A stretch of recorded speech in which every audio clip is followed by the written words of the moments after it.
अस्सलाम वालेकुम dear students. ये वीडियो काफ़ी इंपॉर्टेंट है। काफ़ी ज़्यादा स्टूडेंट्स पूछ रहे हैं कि जो फर्स्ट मेरिट लिस्ट है इसका क्लोजिंग एग्रीगेट कहाँ तक गया है, तो ये आप लोगों को कंप्लीट इस वीडियो के अंदर बताया जाएगा। अगर आप लोग हमारे यूट्यूब चैनल पे न्यू हैं तो इसको सब्सक्राइब कर लें, बेल नोटिफिकेशन ऑन कर लें, ताकि जो भी आने वाली इंपॉर्टेंट वीडियोज़ हैं वो टाइमली आप लोगों को मिलती रहें। जैसा कि आप देख सकते हैं कि यूईटी ने मिनिमम अंडर ग्रेजुएट एडमिशन का एग्रीगेट 2024 के लिए इसको जो अपलोड कर दिया हुआ है। तो मैं आपको बताता हूँ कि जो आर्किटेक्चर इंजीनियरिंग है लाहौर A1 कैटेगरी में इसका 76.3 था क्लोजिंग एग्रीगेट, और इसी तरह आप लोग देख सकते हैं A2 कैटेगरी का 74.4 था।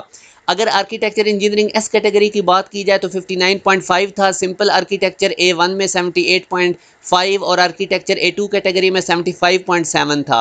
अब अगर आर्किटेक्चर एन कैटेगरी की बात की जाए तो 69.7 था, और इसी तरह आप लोग नीचे नारोवाल में भी इसका देख सकते हैं, लाहौर एस कैटेगरी का भी देख सकते हैं। ऑटोमोटिव इंजीनियरिंग में लाहौर A1 कैटेगरी में 74.2 था, और automotive engineering Lahore A2 category में 71.01 क्लोजिंग फर्स्ट मेरिट लिस्ट का जो एग्रीगेट है वो था।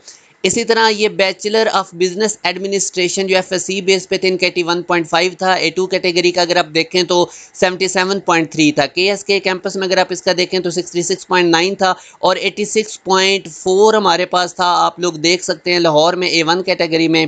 और इसी तरह नीचे A2 कैटेगरी का लाहौर का अगर आप देखें तो 81.2 था, और NM कैटेगरी का आप देखेंगे तो 78.5 था। कैटेगरीज मैंने सारी एक्सप्लेन की हुई हैं, मैं उसमें आप लोग यूट्यूब पे लिखेंगे कि यूईटी कैटेगरीज एक्सप्लेनेशन पास एजुकेशन सिस्टम वीडियो आएगी, वहाँ से आपको सारी कैटेगरीज का पता चल जाएगा। बायोमेडिकल इंजीनियरिंग में A1M कैटेगरी में देखें तो 82.01 है, 76.6 था A2M कैटेगरी का KSK कैंपस में, 73.4 है A1M कैटेगरी का नारोवाल कैंपस में, और 72.2 है KSK कैंपस का बायोमेडिकल इंजीनियरिंग का A1 कैटेगरी का। A2 कैटेगरी KSK में अगर बायोमेडिकल इंजीनियरिंग देखें तो 64.7 है। नारोवाल कैंपस में अगर बायोमेडिकल इंजीनियरिंग का A1 कैटेगरी में देखें तो 58.66 है। अब केमिकल इंजीनियरिंग का अगर आप देखें तो 75.06 A1 कैटेगरी में, N कैटेगरी में 72.92 है, और A2 कैटेगरी में अगर आप देखेंगे तो 71.7 है। KSK कैंपस में अगर आप देखेंगे तो 68.3 है। अब इधर से आप लोगों को काफ़ी ज़्यादा आइडिया हो जाएगा कि हमारा second third fourth merit list में नेम आ सकता है या नहीं। इसी तरह अब आगे आप देखते जाएं तो हमारे पास Faisalabad campus A1 category chemical engineering 66.3 है, KSK में 66.01 है, और एस कैटेगरी लाहौर में 57.5 है। अगेन मैंने कैटेगरीज पे वीडियो बनाई हुई है, वो आपने देख लेनी है। 79.52 लाहौर A1 कैटेगरी में केमिस्ट्री का था। इसी तरह सिटी एंड रीजनल प्लानिंग की अगर बात करेंगे तो A1 लाहौर में 74.9 क्लोजिंग मेरिट था, और A2 के अंदर 74.14 है। और इसी तरह ये Lahore N category T category इनका भी आप लोगों ने देख लेना है। ज़्यादातर students computer science computer engineering in field को आप कर रहे होते हैं। सिविल इंजीनियरिंग अगर आप देखें तो A1 कैटेगरी में 76.3 था, और A2 कैटेगरी में 72.6 था। अभी इससे इंशाल्लाह मेरिट नीचे जाएगा, क्योंकि काफ़ी स्टूडेंट्स ने डॉक्यूमेंट फीस नहीं जमा करवानी। कुछ इस्लामाबाद डिफरेंट सिटी से बच्चों ने अप्लाई किया होता है, तो वो कोशिश कर रहे होते हैं कि अपनी सिटी में हमें यूनिवर्सिटी अच्छी मिल जाए, तो इस वजह से ना मेरिट आने वाली लिस्टों में नीचे जाएगा।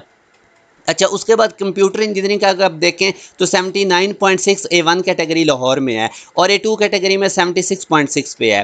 कंप्यूटर इंजीनियरिंग अगर आप NM कैटेगरी का देखेंगे तो 67.8 है, और A1M कैटेगरी का अगर आप मेडिकल वालों का कंप्यूटर साइंस का देखें तो 85.77। तो इनका काफ़ी कंपटीशन आपस में रहा है। कंप्यूटर साइंस A1 कैटेगरी का 83.49 है, इसमें ज़रा मेरिट हाई है, होपफुली आने वाली मेरिट लिस्ट में ये नीचे जाएगा। कंप्यूटर साइंस A1M कैटेगरी का 82.88 है, और computer science A2 category medical वालों का 82.8 है। और A1 अगर आप लोग कंप्यूटर साइंस फैसलाबाद में देखते हैं तो 82.50, लाहौर में A2 कंप्यूटर साइंस 81.34 पे है। इसी तरह कंप्यूटर साइंस KSK में A2M कैटेगरी का 80.7 है, और ये अब आप रचना कैंपस का भी कंप्यूटर साइंस का देख सकते हैं। KSK बहरहाल ये अब आप यहाँ से सारे इसके देख सकते हैं। ये अब नीचे, या मैं अगर आपको एक्सप्लेन करूँ तो बेहतर यही है कि आप लोग खुद जाके इसको देख लें। मैंने आपको बता दिया है कि ये जो इनकी मेरिट लिस्ट है, फर्स्ट मेरिट लिस्ट के क्लोजिंग मेरिट जो है वो क्लोजिंग एग्रीगेट अपलोड कर दिए गए हैं इनकी ऑफिशियल वेबसाइट पे। बाकी आप हमारे यूट्यूब चैनल के साथ कनेक्टेड रहें, कि किस तरह अप्लाई करना है, कंप्लीट प्रोसीजर सारा हम आने वाली वीडियोस में आप लोगों को बताएंगे। मैं अब अगेन आप लोगों को ये बता देता हूँ, यूईटी एडमिशन पोर्टल लिखें, ऑफिशियल वेबसाइट है कि यहाँ पे ये minimum under graduate admission aggregate उन्होंने बता दी है। बाकी इंशाल्लाह जो और भी अपडेट्स होंगी और क्या प्रोसीजर है नेक्स्ट, वो सारा आपको हम बताते रहेंगे। यूट्यूब चैनल के साथ कनेक्टेड रहें, अपना ख्याल रखिएगा, दुआओं में याद रखिएगा। अल्लाह हाफिज़।